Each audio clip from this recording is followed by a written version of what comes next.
te na mama wana mwana mokili. Maman il s'est dit oh mwana na yo. Kombo na mama na bo. Mwana kote ni. Mwana oyo mwana na yo. Mwana na yo. Ozue wapi? Mwana na ndo papa na papa. Mama na bango na koma mwasa nduma na hivi na wali. Bo papa bango na yo wa koma na hiki mbango na hivi tonando mwana na misu boyike. Bo so mwana oyo ali na yetra ne ni mtayo loba mwana oyo aye papa na bango za na fiancé na quartier de bola za na fiancé quartier de apesi mwana ngo pa fiancé na ye ali yakene Angola bala kene Angola bon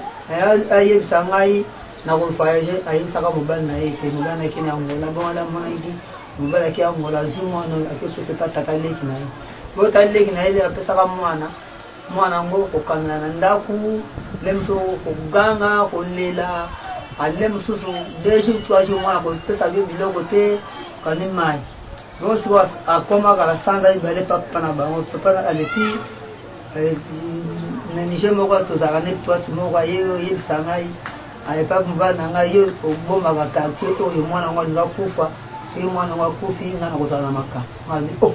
kusi mwana za kuna timo bana be mwana moko ba yako tika kusanza ekokinga oh ngo tala ke mwana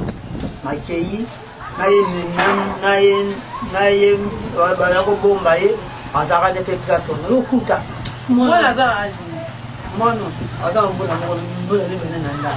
donc 2 ans bandeko batali mwana oyo aza na 2 ans aza na papa te aza na mama te aza wana de perdu de pourvu azo localiser grâce au chef de quartier grâce au chef de quartier de mwana oyo azo exister bato bonne ma bato moté en malamu baza na lukala tolobaka to wana ba boss ba big boss tozana ba big boss tozana ba boss bana ba mbongo tala mwana kitoko boyo to ko soutenir lobby on sait jamais mwana wa kuma nani mwana za abandonné aza na 2 ans mais ko tala ebo e ko ndima to ba la suka za na 2 ans ka ko mwana za ba 5 mwana ni mais nzoka mwana si akolu mais aza mal nutri soki ba bobo sungi e bo pesier moi li sungi muke e ko sunga mwana oyo a vivre bien maman bande ko bazota biso de partout o ba ko sunga le bana bango un mot gentil pour baya ko se courir bino mwana za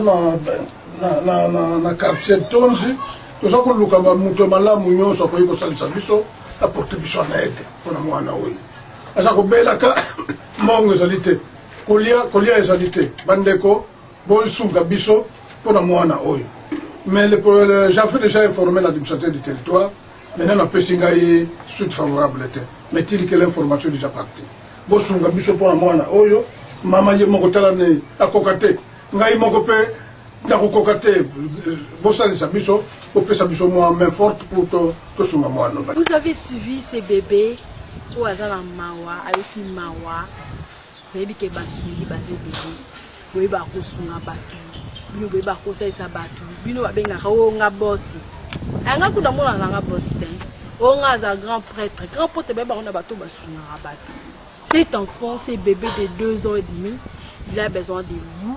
au Sungaye, au porter aide par rapport à son état de santé. Parce que comme on l'a dit là, peut-être que vous n'avez pas bien suivi, bébé Azaki a abandonné dans la katanda kumoko boto betela mili solo ngonenge zalaki. Batika ke na katanda ko maman na yakenda na ende babinga mwana Azaki femme libre. To bi basi avumba to bengaka atika mwana na katanda ko abandona mwana lelo yo